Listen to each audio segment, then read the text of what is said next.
Hello everyone, welcome to foundation coaching classes. तो friends, पिछले lecture में हम लोगों ने डिस्कस किया था जैन धर्म के बारे में, और आज हम लोग डिस्कस करने वाले हैं बौद्ध धर्म के बारे में इस लेक्चर में।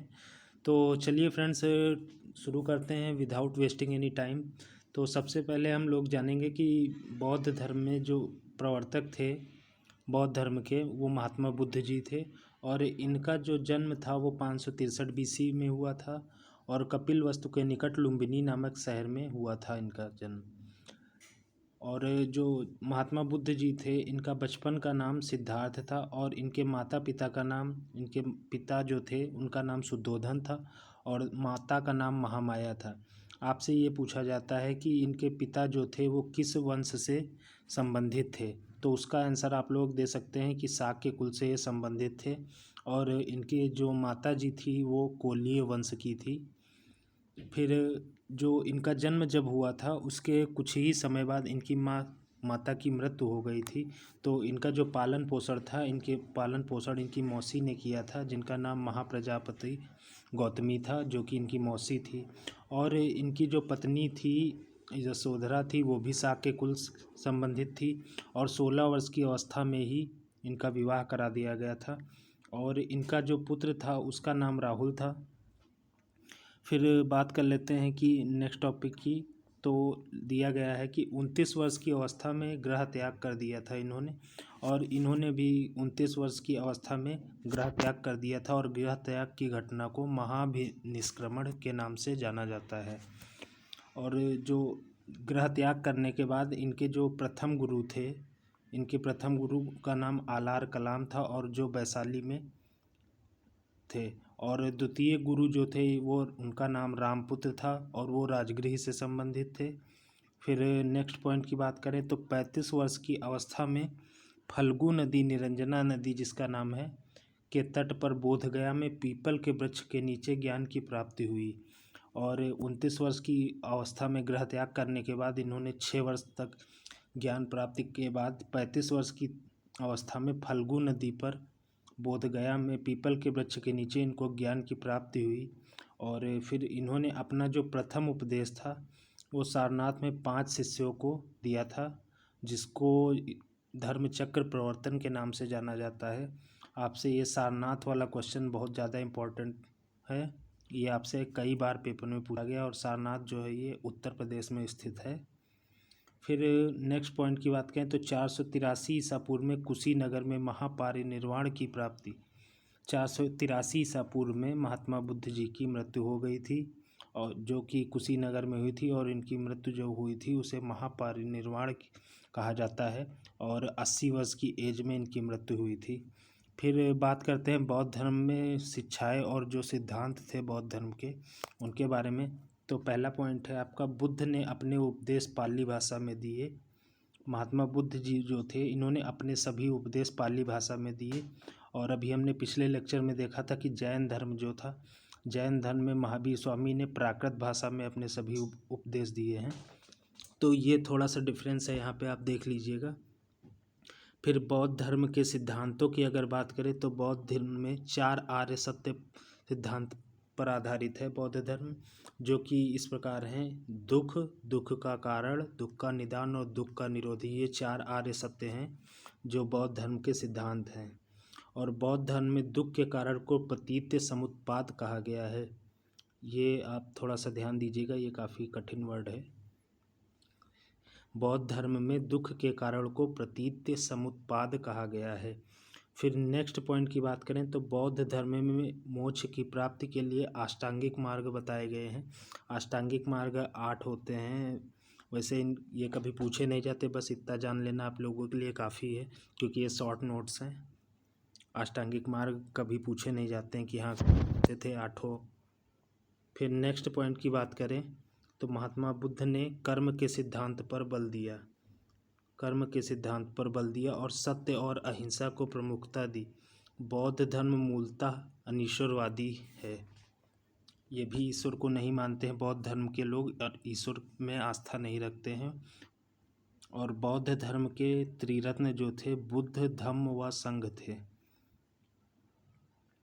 बौद्ध धर्म के प्रतीक चिन्हों की अगर बात करें तो बौद्ध धर्म के प्रतीक चिन्हों में जो महात्मा बुद्ध के जन्म की घटना थी उसका प्रतीक चिन्ह कमल एवं साँड़ था, और जो गृह त्याग की घटना थी उसका प्रतीक चिन्ह घोड़ा था, और ज्ञान जो प्राप्त हुआ था महात्मा बुद्ध जी को उसकी घटना पीपल के प्रतीक चिन्ह से, और निर्वाण की प्राप्ति जो हुई थी उसका प्रतीक चिन्ह पद चिन्ह था, और जो मृत्यु का पद चिन्ह था प्रतीक चिन्ह उसका प्रतीक चिन्ह स्तूप था।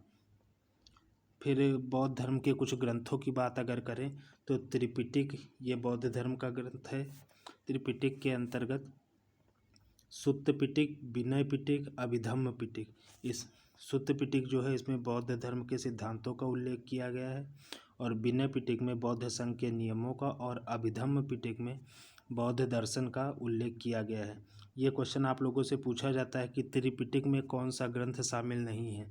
ये तीनों ग्रंथों के नाम दिए जाते हैं और एक और ऑप्शन आपको दे दिया जाता है, फिर उससे पूछा जाता है कौन सा शामिल नहीं है। तो ये तीनों आप लोग ध्यान से देख लीजिए। फिर बौद्ध ग्रंथ की बात करें अगर, और बौद्ध ग्रंथ, तो बौद्ध ग्रंथों में बुद्ध चरित, जातक कथा, मिलिंद पहो, ये 3 बौद्ध मेन रूप से ग्रंथ हैं। बुद्ध चरित्र जो है अश्वघोष द्वारा रचित है और इसे बौद्धों का रामायण भी कहा जाता है, और जातक कथाएं जो हैं वो बुद्ध जी के पूर्व जन्म की कथा इसमें उल्लेख किया गया है, और मिलिंद पहो के रचनाकार जो हैं रचयिता वो नागसेन हैं। तो फ्रेंड्स जो मैं पढ़ा रहा हूँ इसको आपको लिखने की ज़रूरत नहीं पड़ेगी, क्योंकि ये शॉर्ट नोट्स मैं आप लोगों को टेलीग्राम पे प्रोवाइड करा देता हूँ। तो आपको सिर्फ हेडफोन लगा लेना है और आराम से सुनते रहना है, और बाकी PDF डाउनलोड कर सकते हैं जो कि पेपर के टाइम जिससे आप इसको रिवाइज कर सकते हैं कम टाइम में। इस नोट्स का सबसे बड़ा बेनिफिट यही है कि कम टाइम में आप इसे अच्छी प्रिपरेशन कर सकते हैं। तो चलिए फ्रेंड्स देखते हैं आगे नेक्स्ट पॉइंट को। तो जो महात्मा बुद्ध थे इनको लाइट ऑफ एशिया के नाम से भी जाना जाता है। ये क्वेश्चन भी आप लोगों से पूछा जाता है कि लाइट ऑफ एशिया के नाम से किसे जाना जाता है, तो वो गौतम बुद्ध जी थे, और इनको लाइट ऑफ एशिया की संज्ञा जो है एडविन एर्नोल्ड द्वारा दी गई है। ये भी आपसे पूछा जा सकता है। और फिर बौद्ध संप्रदाय जो है ये 2 भागों में विभाजित था, एक हीनयान और एक महायान। जो हीनयान था वो दर्शन एवं सिद्धांत में विश्वास करता था, और महायान जो था बौद्ध सत्व के सिद्धांतों में विश्वास करता था।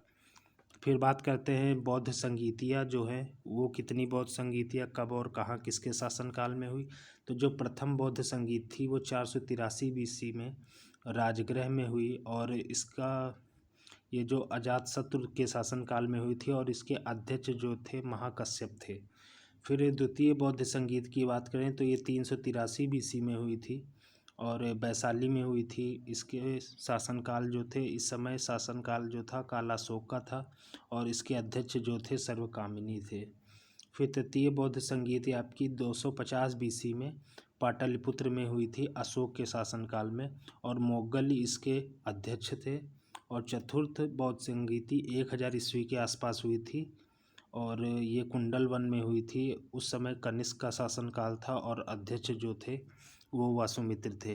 तो फ्रेंड्स बौद्ध धर्म में इतना ही आप लोगों के लिए है, और मेरे हिसाब से सारा टॉपिक बौद्ध धर्म का इसी से रिलेटेड कवर हो चुका है। तो चलिए कुछ फ्रेंड्स हम क्वेश्चन कर लेते हैं बौद्ध धर्म से संबंधित। तो क्वेश्चन में पहला क्वेश्चन आपका दिया हुआ है, गौतम बुद्ध ने धम्म चक्र प्रवर्तन का उपदेश कहाँ दिया था। धम्म चक्र प्रवर्तन का उपदेश कहाँ दिया था, तो आप लोगों को पता होगा गौतम बुद्ध ने अपना प्रथम उपदेश सारनाथ में दिया था, जिसे धर्म चक्र प्रवर्तन कहा गया है। फिर बात करते हैं नेक्स्ट क्वेश्चन की। तो नेक्स्ट क्वेश्चन आपका है, उस स्थान का नाम बताइए जहाँ बौद्धों की मान्यता के अनुसार गौतम बुद्ध ने अपनी मृत्यु के बाद पारिनिर्वाण प्राप्त किया। तो गौतम बुद्ध की मृत्यु आप लोगों को तो पता ही होगा कहाँ पे हुई थी, कुशीनगर में हुई थी, और वहीं उन्हें पारिनिर्वाण की प्राप्ति हुई थी। तो इसका आंसर हो जाएगा कुशीनगर। फिर नेक्स्ट क्वेश्चन देखते हैं, पाली में बौद्ध ग्रंथों को आमतौर पर त्रिपिटक यानी 3 फोल्ड बास्केट कहा जाता है। ये थोड़ा सा एक नई चीज़ यहाँ पे मिल गई, इसको आप लोग देख लीजिएगा। त्रिपिटक जो है इनको 3 फोल्ड बास्केट के नाम से भी जाना जाता है। इनमें से कौन सा त्रिपिटक में से नहीं है, ये अभी आप लोगों से मैंने बताया था कि इस प्रकार से क्वेश्चन पूछा जाता है, वही क्वेश्चन है। तो अभिधम्म पिटक ये भी था, सुत्त पिटक ये भी है, विनय पिटक ये भी है और ये नहीं है। तो ये आपका आंसर हो जाएगा उपसाका पिटक, ये त्रिपिटक में शामिल नहीं है। फिर बात करते हैं नेक्स्ट क्वेश्चन की। तो नेक्स्ट क्वेश्चन है त्रिपिटक निम्नलिखित में से किससे संबंधित है। तो ये तो आप लोगों को पता ही होगा, बौद्ध धर्म से संबंधित है। फिर भगवान बुद्ध की 200 फीट ऊंची कांस्य प्रतिमा स्थापित करने का निर्णय लिया गया।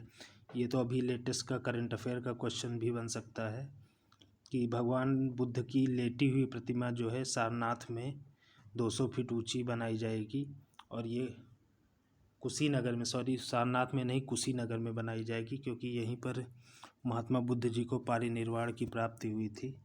तो यहाँ पे महात्मा बुद्ध जी की प्रतिमा बनाई जाएगी। इसका सही ऑप्शन हो जाएगा कुशीनगर में। फिर नेक्स्ट क्वेश्चन की बात करें तो महात्मा बुद्ध को पारिनिर्वाण कहाँ प्राप्त हुआ था। तो इसका आंसर हो जाएगा कुशीनगर। कुशीनगर में इन्हें पारिनिर्वाण की प्राप्ति हुई थी। फिर नेक्स्ट क्वेश्चन है किस स्मारक से गौतम बुद्ध ने दुनिया के लिए बौद्ध धर्म के अपने दिव्य ज्ञान का प्रचार किया था। तो इसका आंसर हो जाएगा महाबोधि मंदिर समूह, जो कि बोधगया में है। और आप लोगों को पता होगा कि बोधगया में ही इन्हें ज्ञान की प्राप्ति हुई थी। फिर नेक्स्ट क्वेश्चन देखते हैं ज्ञान प्राप्त करने के बाद गौतम बुद्ध को किस रूप में जाना जाने लगा। तो अभी मैंने आप लोगों को बताया था कि ज्ञान प्राप्ति के बाद ही इन्हें बुद्ध के नाम से जाना गया, तभी ये गौतम बुद्ध कहलाए। फिर नेक्स्ट क्वेश्चन देखते हैं बोधगया एक महत्वपूर्ण बौद्ध तीर्थ केंद्र क्यों है। बोधगया में आप लोगों को पता होगा कि गौतम बुद्ध ने, बोधगया में जो गौतम बुद्ध जी थे इन्होंने ज्ञान की प्राप्ति की थी, इसलिए इसको प्रमुख केंद्र माना गया है। तो इसका आंसर आप लोगों का हो जाएगा बी ऑप्शन। बुद्ध ने अपना पहला उपदेश कहाँ दिया था। तो महात्मा बुद्ध जी ने अपना पहला उपदेश सारनाथ में दिया था। तो इसका सही ऑप्शन हो जाएगा सारनाथ, ऑप्शन बी। फिर हम नेक्स्ट क्वेश्चन देखते हैं बौद्धों के लिए उत्तर प्रदेश में स्थित सारनाथ क्यों महत्वपूर्ण है। तो सारनाथ, अभी आप लोगों से मैंने बताया था कि महात्मा बुद्ध जी को सारनाथ में उन्होंने अपना पहला उपदेश दिया था ज्ञान प्राप्त करने के बाद। तो सारनाथ इसीलिए फेमस है कि यहाँ पर महात्मा बुद्ध जी ने अपना पहला उपदेश दिया था। तो इसका राइट आंसर हो जाएगा डी ऑप्शन। तो फ्रेंड्स इतने ही क्वेश्चन आज के वीडियो में, और इसको आप लोग अच्छे से रिवाइज करिएगा और इसकी PDF आपको टेलीग्राम पे मिल जाएगी। और फ्रेंड्स अगर वीडियो पसंद आए तो इसको आप लाइक, शेयर एंड सब्सक्राइब ज़रूर करिएगा, जिससे कि मैं आगे इस सीरीज़ को कंटिन्यू रख सकूं। क्योंकि जब आप लोग इसको शेयर करते हैं और इसको लाइक करते हैं, जितने ज़्यादा व्यूज़ आते हैं तो उतना ज़्यादा मोटिवेशन हम लोगों के लिए होता है। तो लेक्चर को आगे कंटिन्यू रखने के लिए आप लोगों का सपोर्ट बहुत ज़रूरी है। Thank you friends, please subscribe my channel and thanks for watching.